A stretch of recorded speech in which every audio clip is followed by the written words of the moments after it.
तो हेलो प्यारे देशवासियों, कैसे हैं आप सब। उम्मीद करते हैं कि बड़े अच्छे होंगे। मैं अमलेश सर स्वागत करता हूं अपने इस यूट्यूब चैनल पर।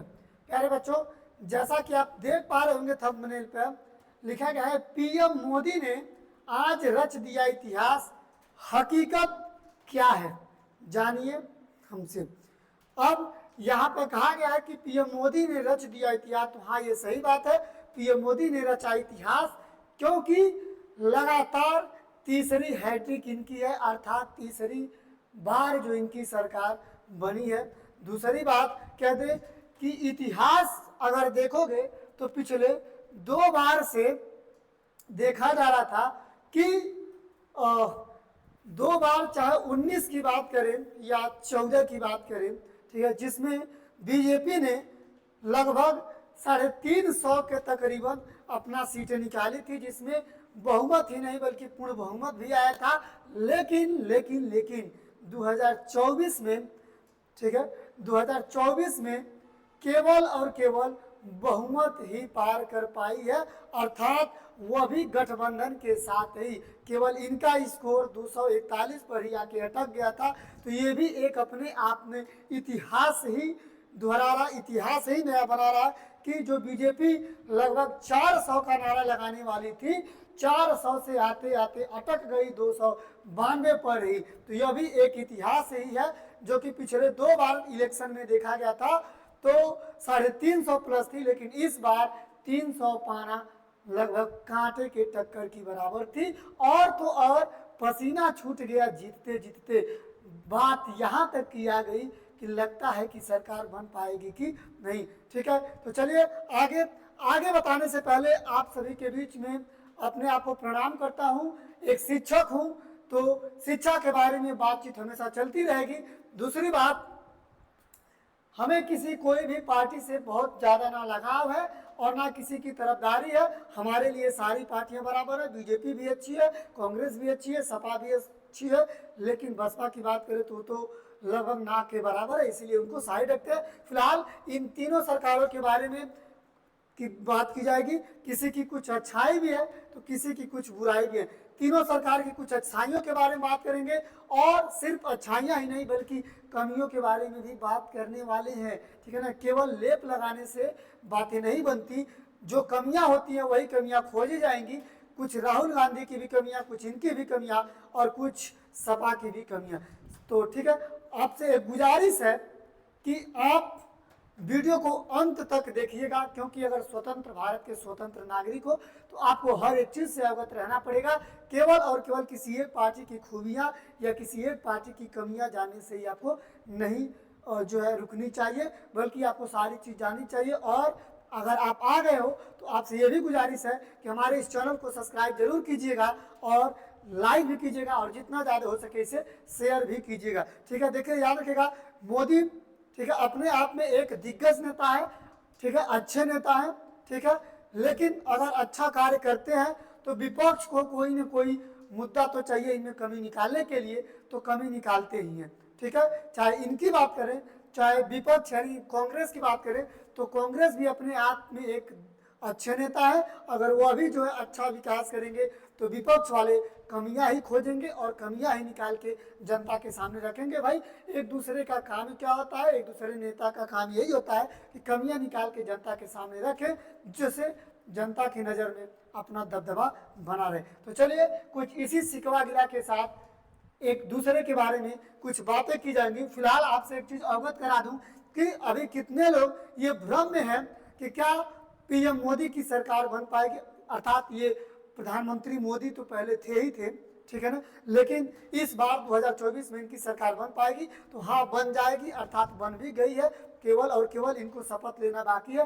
क्योंकि बात करें तो एक चीज आपको ये दिखाना चाहते हैं, पहले आप ये आंकड़ा देख लीजिए। लोकसभा में टोटल 543 सीटें होती हैं। इन 543 सीटों में जो एनडीए अर्थात जो मोदी जी का अर्थात जो बीजेपी का गठबंधन है 292 है, 292 सीटें प्राप्त की हैं। और जो इंडिया की गठबंधन सरकार है 234 सीटें पार की हैं। ठीक है, तो यहाँ पे देखा जाए तो भाजपा की पार्टी आके 292 पर ही सिमट गई है और इनकी पार्टी जो है 234 सीटों पर ही सीमित गई है। दोनों लोग में एक करारा टकरार चल रहा था। टकरार क्या था? इनका कहना था कि अब की बार 400 पार, अर्थात हमारी पार्टी 400 सीटों से विजयी होगी। केवल बहुमत ही नहीं बल्कि पूर्ण बहुमत से भी ऊपर आगे निकलेगी।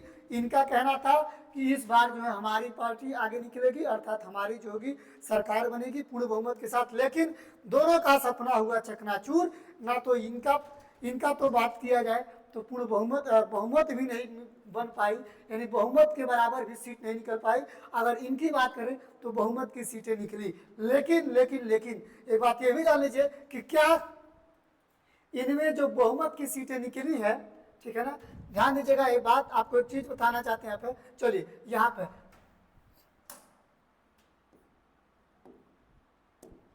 देखिए, ये बीजेपी हो गया और ये आपका कांग्रेस, ठीक है। तो बीजेपी का अगर आप देखोगे तो टोटल देखिए, बीजेपी का आप देखोगे तो टोटल 241 सीटों पर ही कब्जा हो पाया था, जबकि इनका पूरे गठबंधन सरकार का 233, जो कि पिछले रिकॉर्ड में अभी आप यहाँ पर आपको हमने दिखाया है, 233 नहीं बल्कि 234, ठीक है। तो कहने का मतलब यही है यहाँ पे कि इनका 233 जो कि पूरी गठबंधन सरकार के साथ, इंडिया की पूरी गठबंधन, ठीक है ना, सरकार के साथ बनी थी। लेकिन अगर बीजेपी की बात करेंगे तो बीजेपी में केवल जो बीजेपी के कैंडिडेट थे सभी लोगों ने मिलकर 241 सीटों पर ही कब्जा किया, जो कि बहुमत के बराबर भी नहीं है। अर्थात अगर गठबंधन वाली पार्टी इनकी साथ न दे तो इनकी सरकार बनाना नामुमकिन है, क्योंकि आपको पता है 543 सीटों में 272 जो होता है, क्या होता है, 272 बहुमत होता है। बीजेपी बहुमत के बराबर भी नहीं पहुंच पाई थी, तो इनकी सरकार बनना असंभव है। और बात करें तो कितना इन्होंने पाया है, आप देख पा रहे हो, आप कहोगे कि ये बताइए, आप 241 कह रहे हैं तो बीजेपी ने तो टोटल कितना हासिल किया, 292। तो अपने दम पर बीजेपी ने 241 ही दम सीटें जीती हैं, लेकिन बाकी का जो सीटें इसमें 292 दिखाई दे रहा है, ठीक है, वह अन्य पार्टियों का है, अन्य गठबंधन पार्टियों का है, ठीक है, उनके द्वारा इन्हें प्राप्त किया गया है। ठीक, एक बात और आपके सामने रखना चाहते हैं कि बहुत लोगों का ये कहना था कि यहाँ पे एक कहना था कि कांग्रेस तो गठबंधन पार्टी के साथ लड़ रही है, अर्थात झुंड में आई हुई है, लेकिन यहाँ पर प्रधानमंत्री केवल अकेले लड़ रहे हैं। तो आइए एक बार नजर डालिए, यहाँ पे देखिए लिखा गया है, कौन जीता ये या कौन हारा ये वक्त बताएगा, लेकिन इतिहास हमेशा याद रखेगा कि 543 सीटों पर एक शख्स अकेला विपक्ष से लड़ा था।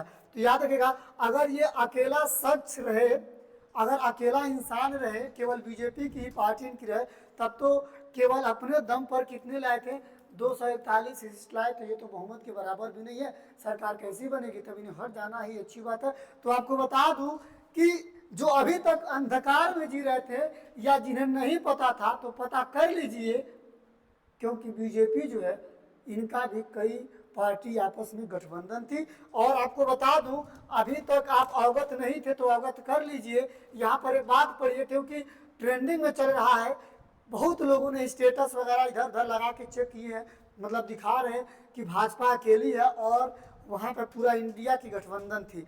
तो यहाँ पर आइए बात पढ़ लिए, भाजपा गठबंधन में कितनी पार्टियां हैं। देखिए, बीजेपी की अगुवाई वाले गठबंधन एनडीए यानी राष्ट्रीय जनतांत्रिक गठबंधन में कुल 41 दल शामिल है। अब आप जरा कल्पना कीजिए कि आप अभी तक नहीं जान रहे थे, लगभग हमारे जानते भर में लगभग 38 से 41, ये गूगल का ही सर्च है, आप चाहोगे तो गूगल पर जाके सर्च करके देख सकते हो।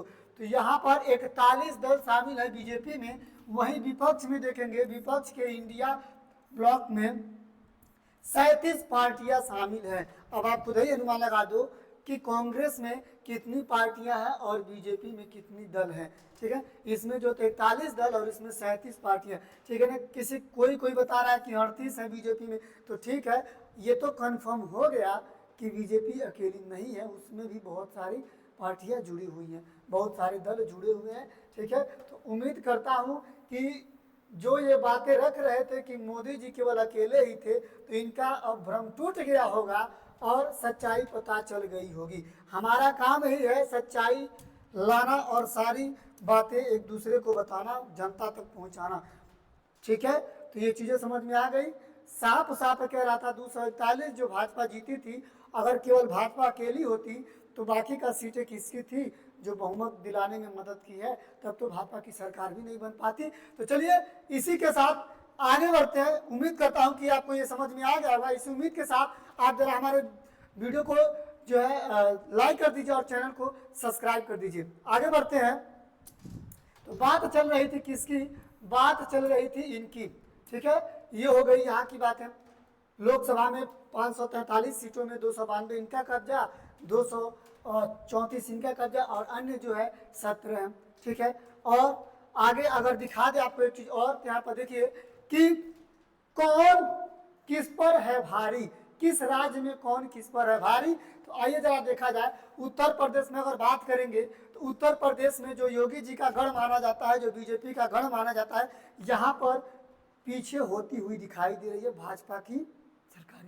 देखिए यहाँ पर एनडीए ने केवल 36 सीटें ही निकाली है, जबकि आप गठबंधन की बात करोगे तो 43 सीटें निकाली है। अर्थात कहने का मतलब ये है कि कांग्रेस भारी पड़ी है किस पर, बीजेपी पे। ठीक है, क्यों? क्योंकि उत्तर प्रदेश जो है सपा का भी गढ़ माना जाता है और यहाँ पर कहीं ना कहीं समाजवादी पार्टी हावी हुई है किनके ऊपर, बीजेपी के ऊपर।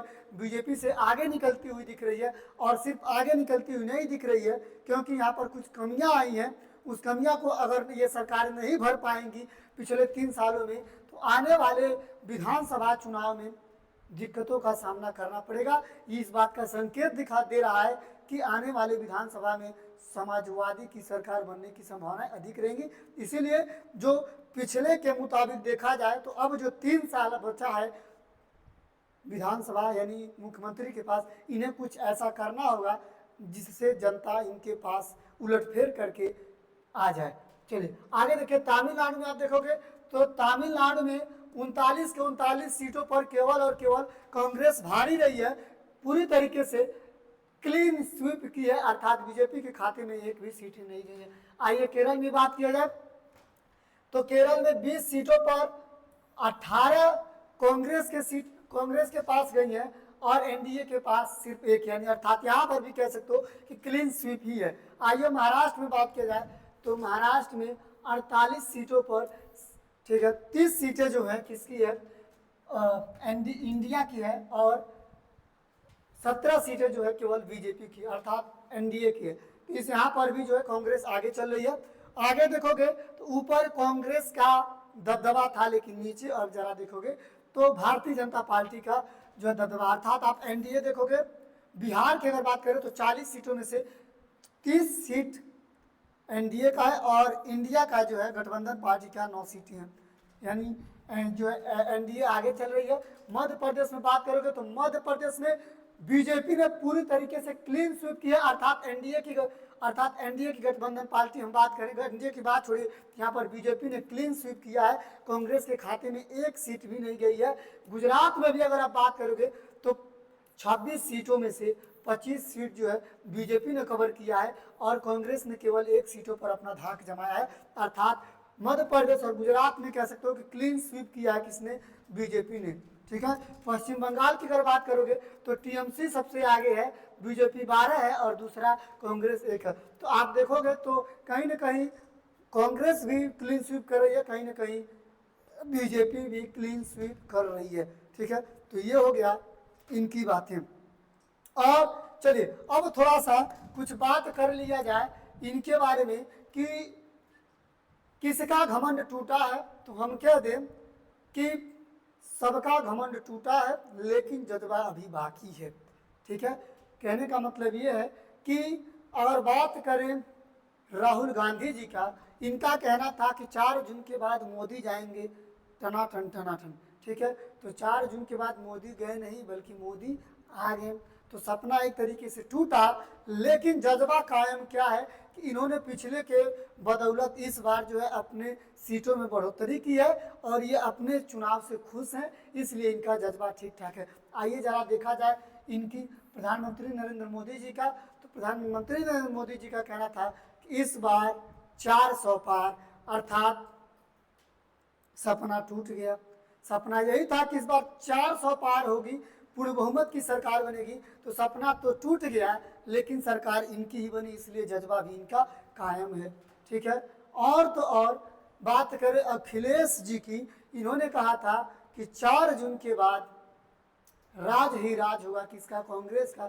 सपना उनका भी टूटा, लेकिन जज्बा उनका जीवित रहा इस पर कि इन्होंने उत्तर प्रदेश में काफ़ी ज़्यादा सीटों पर आगे रही है इनकी सरकार, जज्बा कायम है।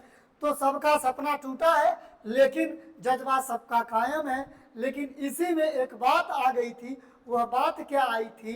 तो याद रखिएगा, बीजेपी के कुछ कैंडिडेट ने ही कहा था, बल्कि बीजेपी के कुछ रहने वालों ने बड़ा ही अपने आप को शिक्षित समझ लिया था। कहने वाले थे कि जो कि भाजपा यदि 400 पार करेगी तो संविधान में संशोधन किया जाएगा। अब ये चाहे कोई भी व्यक्ति हो, ठीक है ना, किसी भी पार्टी का व्यक्ति हो, विपक्ष या विपक्ष वाला कोई भी हो, यही कहने में आ रहा था, सुनने में आ रहा था कि इस बार भाजपा 400 पार आएगी तो संविधान में संशोधन होगी।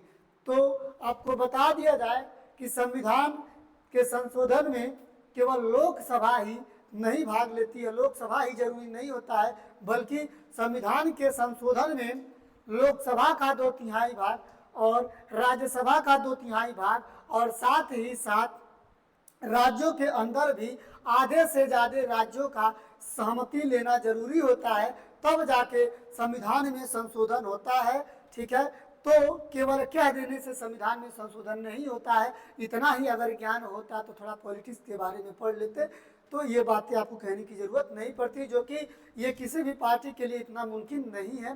ठीक है, अगर पॉलिटिक्स की बात आई है तो चलिए थोड़ी सी बात कर लेते हैं नीतीश जी की, क्योंकि बड़े ही सुर्खियों में चल रहे हैं आजकल ये। ठीक है ना, बड़े ही सुर्खियों में चल रहे हैं। अगर ये चाहे तो सरकार बदलवा सकते हैं, अर्थात अगर ये चाहे दें तो कांग्रेस की सरकार बन सकती है, अगर ये चाहे तो मोदी की सरकार बन सकती है। वह कैसे बन सकती है कि आपको बता दिया जाए कि मोदी जी ने बीजेपी ने 241 सीटों पर कब्जा किया था, जबकि गठबंधन पार्टी यानी इन्होंने ही अपना सीट देके और इनके अलावा जो नायडू जी हो गए उन्होंने अपना सीटें देके 293 सीटें पार कराई, तब जाके भाजपा जो है बहुमत प्राप्त की। ठीक है, तो यहाँ पर देखोगे क्या लिखा गया है, इलेक्शन आप लोग लड़िए, सरकार हम डिसाइड करेंगे। तो सच्चाई है बात भाई ये। हालांकि इनको इस समय पलटू के नाम से जाना जा रहा है, क्योंकि इनका पुराना रिकॉर्ड देखा जाए तो इधर से उधर, इस पार्टी से उस पार्टी, उस पार्टी से इस पार्टी में जो इन्होंने अपना कुछ रुतबा इस तरीके से दिखाया है। तो कैसे भाजपा भरोसा कर ले इनके ऊपर कि भाई हमारे साथ रहें, तो फिर कब पलट जाएं, क्या भरोसा। ठीक है, तो इसके लिए क्या करना पड़ेगा चलिए अभी बताया जाएगा आपको। यहाँ पे देखिए क्या लिखा गया है, बिहार में किंग मेकर बनाते बनाते थक गया, अब जो है क्या बनाएंगे, अब तेरा भाई सेंट्रल में सरकार बनाएगा। यानी बिहार में क्या बनाते बनाते, किंग मेकर बनाते बनाते थक गया, लेकिन अब जो है सीधे सेंट्रल में हम अपना सरकार बनाएंगे। ठीक है, तो कहीं न कहीं अगर इनके गठबंधन से, इनके सीटें देने से अगर मोदी जी जीते हैं, बीजेपी जीती है, तो बीजेपी को इनका कहना मानना पड़ेगा। अगर नहीं माने तो ये पलट के आ जाएंगे कांग्रेस में, तो कांग्रेस की सरकार जो है बन जाएगी। ठीक है, हालांकि सूत्रों के मुताबिक ये सुनने में आया है कि पूरी तरीके से सत्यापित कर दिए हैं कि ये भाजपा में ही रहेंगे, अर्थात मोदी जी जो है, ठीक है, मोदी जी ठीक है अपने पुराने पद का इस्तीफा दे चुके हैं और जो है 7 जून को जो है मीटिंग होने वाली है। कहाँ पर, तो बीजेपी के दफ्तर में, जिसमें यह बातें रखी जाएंगी कि प्रधानमंत्री को जो है मोदी को जो है प्रधानमंत्री ही बनाया जाए। ठीक है, और 8 जून को जो है पीएम मोदी जो है क्या करेंगे, शपथ ग्रहण करेंगे। ठीक है, तो फिलहाल इनकी बातें पूरी हो चुकी हैं। ठीक है, ये अपना जो है जज्बा बनाए रख रहे हैं, लेकिन कांग्रेस ने इनको एक खास ऑफर प्रदान किया है जो बीजेपी ने नहीं किया है। वह खास ऑफर क्या है, तो आप पहले एक बार देख लीजिए कि ये ट्रेंडिंग में किस तरीके से चल रहे हैं कि ऑल आइज वन, यानी केवल यही वह एक चेहरा है जिस पर सबकी निगाहें पड़ी हुई हैं कि ये जिसके पास जाएंगे उन्हीं की सरकार बनेगी। ठीक है, आइए देखा जाए जरा।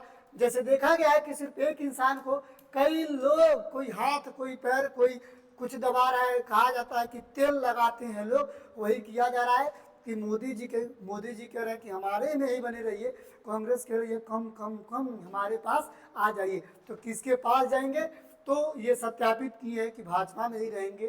ठीक है, चलिए आगे देखें। तो एक ब्रेकिंग न्यूज आया था जिसमें कांग्रेस ने नीतीश कुमार को उप प्रधानमंत्री पद का ऑफर दिया, जो कि इनके लिए सबसे बड़ा पद का ऑफर है जो बीजेपी कभी नहीं इनको दे पाएगी। ठीक है, तो इंडिया गठबंधन ने बिहार के सीएम नीतीश कुमार को उप प्रधानमंत्री का पद ऑफर किया है। अब इस पद को ये ठुकराएंगे या एक्सेप्ट करेंगे, अब इनके ऊपर निर्भर है। तो फिलहाल यहाँ पर इस पद को इन्होंने लेने से इनकार कर दिया है और जो है मोदी अर्थात एनडीए में बने रहने की संभावना जाहिर की है, अपना ये सत्यापन दिया है। लेकिन जब पलटू के नाम से जाने जाते हैं तो कौन भरोसा क्या हो जाए। ठीक है, आगे अगर बात किया जाए तो कुछ सुर्खियों में चल रही हैं कुछ बातें जो आपको दिखाना चाहते हैं। ठीक है, आप देख पाएंगे जो कुछ लोगों ने स्टेटस लगा के रखा था। ठीक है, कुछ लोगों ने स्टेटस लगा के रखा था, बड़ा ही ट्रेंडिंग में ये बातें चल रही है कि अब की बार 400 पार। मोदी जी ने कहा था अब की बार 400 पार, सपना तो टूट गया, चकनाचूर हो गया, जीतते जीतते बीजेपी की पसीना छूट गई, सारी घमंडे हो गई चकनाचूर। ठीक है, तो अब की बार 650 पार, यानी 400 की बात छोड़ो, ये 650 किसकी बात कर रहा है, तो बीजेपी भी इस कांग्रेस के खेल में नीट 2024 बाजी मार गया। अब की बार 650 पार, इस बार जो है नीट में 650 पार हो चुका है, जबकि हर एक लगभग बहुत सारे छात्रों ने पार कर गए हैं। ठीक है, जिसके बारे में आपको डिटेल में बताई जाएगी। ठीक है, और इसका एक अलग से वीडियो आपको दिया जाएगा, तो फिलहाल इंतजार कीजिए उसके लिए। आइए एक और ट्रेंडिंग में चल रहा है जिसका स्टेटस बड़ा जोरों शोरों से चल रहा है। लिखा गया है कि जिस सब्जेक्ट में सबसे ज्यादा मेहनत किया गया उसी में बैक लग गया, बीजेपी इन अयोध्या, यानी कहा गया है कि जिसमें बड़ा ही जोर शोर से मेहनत किया गया वहीं पर बैक लग गया, अर्थात बीजेपी इन अयोध्या। बीजेपी ने अपना पूरा ध्यान लगाया था कि इस बार जो है अयोध्या से हारेंगे नहीं, जीतेंगे नहीं, क्योंकि हर मुद्दे में राम मंदिर का नाम लिया जाता है, हर बात में राम मंदिर का नाम लिया जाता है, जिस नाते वहाँ पर राम मंदिर से जो है अयोध्या से भी सीट निकलने की संभावना एकदम 100% थी। अर्थात कहा जा रहा था अखिलेश भी आ जाए, राहुल गांधी भी आ जाए, फिर भी अयोध्या से जीत नहीं सकेंगे, क्योंकि 22 जनवरी के जी जोरों शोरों के साथ पूरे भारत में राम जी की वापसी कराई गई थी, अर्थात बीजेपी पूरी तरीके से पकड़ बनाई हुई थी। ठीक है, लेकिन खेल क्या हुआ, खेल पलट गया और खेल क्या हो गया कि बीजेपी अयोध्या से ही बुरी तरीके से हार चुकी है, वहां से समाजवादी पार्टी के उम्मीदवार जो है जीते हैं। ठीक है, तो सबसे बड़ा झटका बीजेपी के लिए यही है। ठीक है, सबसे बड़ा सोचने वाली बात यही है कि जिसके लिए हम हर बात में मुद्दा बनाते हैं वहीं से हमारी ये चीज़ें गलत कहाँ से हो गई। ठीक है, सोचने वाली बातें हैं। तो आज की ये सारी बातें यहीं तक। आपको एक बात बताना चाहते हैं कि चाहे बीजेपी की सरकार बने चाहे कांग्रेस की सरकार बने, याद रखिएगा कमाना अपना है, खाना अपना है।